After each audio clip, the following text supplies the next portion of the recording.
பேசி பேசி ஜெயிக்கிறது பொண்டாட்டிங்க வேடிக்கைதான். பேச்ச கேட்டு மயங்குறது ஆம்பளைங்க வாடிக்கைதான்.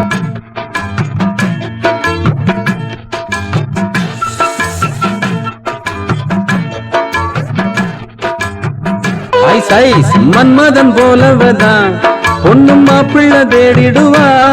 அடி என்ன போல் வாச்சு புட்டா உன்ன போலதான் ரீல் விடுவா.